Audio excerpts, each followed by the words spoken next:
Hey, what's going on, black people? I hope you guys are having a good day. I'm Dr. Boyce Watkins from Your Black World and the Black Business School. I wanted to take 1 second to tell you guys about something that I read. You guys know I cover a lot of stuff on the Black Financial Channel. If you haven't subscribed yet, you should. It's excellent. It's theblackfinancialchannel.com. That's theblackfinancialchannel.com. It is part of our effort to not just build intelligent black media, but to also have a daily financial news show for black people, which doesn't exist as far as we know. We know that there's stuff out there that's monthly and all that stuff, but we wanted something that's daily, kind of like a CNBC for black people. And so, given them my PhDs in finance, I want to offer my support to the community to give you some guidance on some things that might be helpful to you on a daily basis. Now, what I want to talk about very quickly in this quick update is I read an article about the most regrettable things that people do in college. The two things people regret the most about college. One, it has to do with the decision to take on debt to go to college. The other has to do with what major you choose. And so I'm going to cover that in 1 second. Before I do that, I want to remind you guys, shout out your city, hit the thumbs up button, all that stuff. I see Charlotte and Philadelphia. What's up, Brandon and April and everybody else that's in here. Good to see you guys. Good to see you, Nakia. My favorite scholar. I'll see you at the Chicago conference, Dr. Boyce. That's awesome. Yes, drboycechicago.com. That's July 28th, drboycechicago.com. We're doing an investment seminar. It'll be all day. We have limited seating, but if you sign up, then I'll be there and we can hang out and talk about investing and finance all day long. Also, this weekend, we're doing a 2-day investment summit in New Orleans. You can go to drboyceneworleans.com. I'll also be at the FraserNet conference for 1 day this week giving a speech. The FraserNet conference is in Houston. So I got a lot of stuff going on in the next few days. I see Tiffany from, is that Tiffy or Tiff? From Kansas City, Ohio, Virginia, Mississippi, F. Hobson College, ATL. All right, Dominican Republic. Oh, Vega. What you gotta let us know what's going on in the DR. You got a lot of people that are scared to go to the DR right now because of the stuff that's happening. My next door neighbor, actually, my next door neighbor's father died in the DR, and I had no idea until recently. And we were just talking about it, and it turned out he died in the DR, just dropped dead on the beach. It was kind of crazy. So anyway, let me jump into this. Hit the thumbs up button. So basically on Market Watch, they did a survey of 250,000 Americans, and they found that the biggest regret that people have when it comes to college is student loans. Student loans, as you know, student loan debt, that is the next great economic crisis that's going to hit America. Student loan debt has surpassed all other forms of consumer debt that exist anywhere. Student loan debt has become an economic virus that has affected so many people. Student loan debt has hit black people the hardest because basically your biggest accomplishers in the black community are the ones who are most likely to have gone to college, but they're also the ones who are least likely to leave wealth for their family now because they've got so much debt. It's hard to swim when you start off 50 feet underwater, and so half of all black college graduates have defaulted on their student loans, and what that does is that's why you see the wealth gap, the gap in wealth between whites and blacks growing as opposed to shrinking. It's the student loan debt that's doing that. And so now the thing about debt, and I've talked to you guys about it before, debt is not always a bad thing. It's okay to take on debt if you are investing in something that's going to give you enough money to repay that debt, right? So not every person that goes to college and borrows money is an idiot. I'm not saying that at all. But what you don't want to do is you don't want to take on what they call bad debt. Bad debt is very basic. Bad debt means that you borrowed money to buy an asset that isn't going to help you pay your money back, right? So bad debt might be, I borrowed $80,000, so I could go on vacation and buy, Gucci belts, right? Whatever, right? That's bad debt. Or I ran up my credit card to $40,000 because I wanted to go out to eat every other, every couple of days, right? That's bad debt. Good debt could be, I took on some debt, a modest amount of debt to buy a house or to start a business, and because I borrowed $30,000 to start my business, I now make an extra $80,000 a year. That's good debt. That's smart debt. So not all college majors are bad debt. The idea is keeping the cost down, keeping the debt level down, but in keeping the income prospects up. That's all you got to do. Think about your business, your earning potential, playing a basketball game against your debt, right? So you got money coming in, money going out. You got one team playing against the other. So your earnings is playing against your expenses, right? So if your expenses outweigh your earnings and your expenses win that basketball game, then you lose, right? Because you have more expenses, your expenses score more points against your bank account than your earnings actually score. But if it's the other way around, then it's a good move. It was a smart move, right? So ultimately, what they said is they actually listed the majors, the college majors that people regret the most. The major that they said actually led the list was the humanities. Now, let me double check and see which majors represent the humanities. Let me see. I wish they'd be more specific. What majors are in the humanities?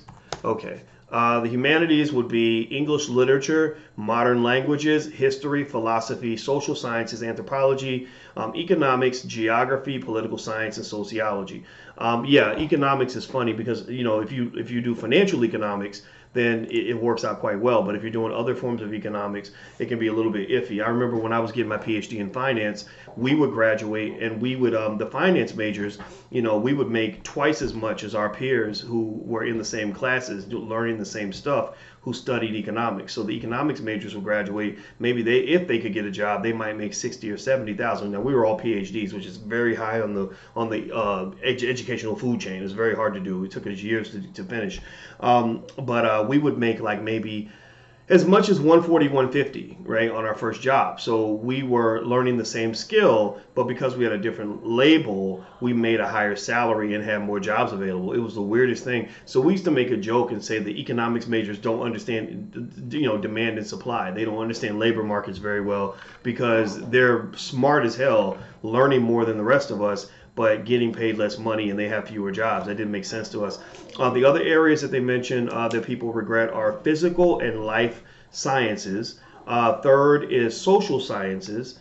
Fourth is education. So education, social sciences, physical, life sciences, and humanities tend to be the majors that are the most regrettable for people. Next down the list, and all of them have about 17% or higher in terms of the regret factor. Education, social sciences, and physical and life sciences are all between 17.3% and 17.9% regret. Humanities takes a little bit of a jump up for about 4 percentage points to 21.2%. So a fifth of all humanities majors regret their major, and I know that feeling because I had a lot of classmates and students and friends that studied things like philosophy and English literature, and they would borrow $80,000 to do that, and then so you've really created an impossible equation for yourself. It's like I'm gonna drive myself to the middle of the desert and then try to walk home. You can't walk home from the desert. You drove yourself out there, but you can't walk home. If somebody drops you off in the desert. So anyway, let me keep going. Hit the thumbs up button. Please hit the thumbs up button. If you haven't hit the thumbs up button, please do that.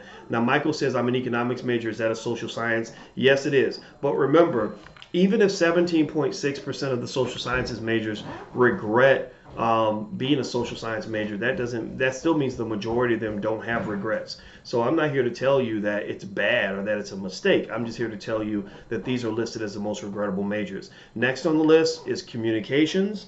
After that is art, right, with 14.9%. Then they move into business. I don't think business is a regrettable major. Basically, 9 out of 10 business majors are happy. Let's look at it on the other side of the equation, right? 9 out of 10 business majors are glad they majored in business. 1 out of 10 is not. So that's not so terrible, right? So they keep going all the way down the list to the absolute lowest. The majors that have the lowest regret, actually the one that has the lowest regret is computer science. After that's engineering, math, health sciences, and business. So I would say in those top 5 where you have 9 out of 10 students are happy that they picked those majors, those seem to be majors where the earning potential is higher. It's heavily correlated with income. Think about this. Computer science majors, engineering majors, business majors tend to make more money than the people that are in humanities and the social sciences and the life sciences and education and all that stuff, right? So ultimately it kind of says, if you go to college or your child goes to college or whatever, you got to ask that why. You got to ask that why question. Like, why are you doing this? What is the plan?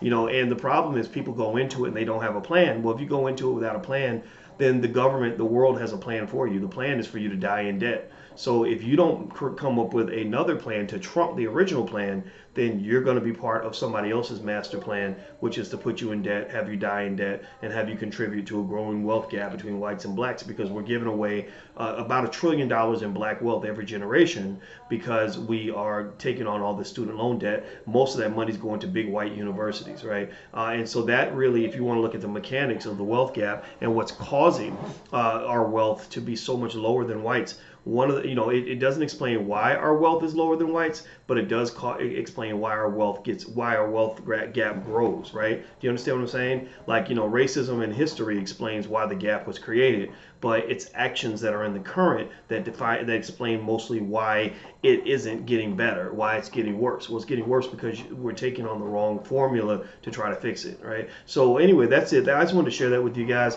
Hopefully this will help you. If you have young people in your class, in your family that are trying to go to school, trying to get a trade, just remember I said this. This is one thing I really believe. I believe every black person needs to be a job creator. Every black person needs to know how to start a business. Even if you don't plan on being an entrepreneur, you should know how to do that, just in case you ever get sick of your boss and decide you want to quit your job, or just in case you ever decide you need extra money, which everybody does, or just in case you decide you just want to do something you want to do as opposed to waiting for somebody to give you an opportunity. That's why I'm a big believer in entrepreneurship. It takes less time to learn how to be an entrepreneur than it takes to learn how to be a good basketball player. I've done both. I wasn't even a great basketball player, and I spent thousands of hours in the basketball court, but being an entrepreneur probably maybe took 20 hours, 30 hours of work. There's 168 hours in a week, so literally somebody can learn how to start a business in less than a week. That's just my 2 cents, but who's listening to me? I'm just some Negro on the internet talking, just running his mouth. So who pays attention to me? Nobody, right? So anyway, I want you guys to hit the thumbs up button. Please hit the thumbs up button. Michael's right. We definitely should create our own schools. That's why we created the Black Business School. We hope that you'll be a part of it. I know. Thank you, Michael. I know people listen. I mean, I got like 3-point-something million views on the YouTube channel last month, so I assume somebody's out there listening. And for those of you who are listening, I want to say thank you. But also, even if those who don't listen, it's okay. I'm just sharing for those who want to hear it, and those who don't want to hear it. What's going to happen is you're going to see them falling in the same traps, going through the same debt cycles, the same poverty cycles that have always existed.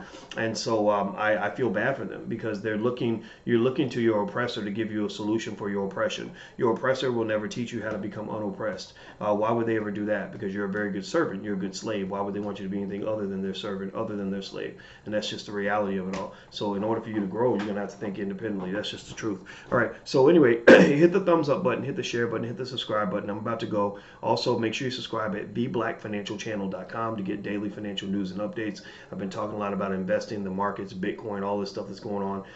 Theblackfinancialchannel.com. Also, if you want to learn to buy your first share of stock, if you haven't done that yet, everybody in my house is an investor. Everybody in my house owns stock. Even the little baby that's 9 months old, she owns stock. My brother's daughter. I will answer your questions in a minute, but I can't do it now because I got to go to be with family. I just wanted to share this information real quick before I take off.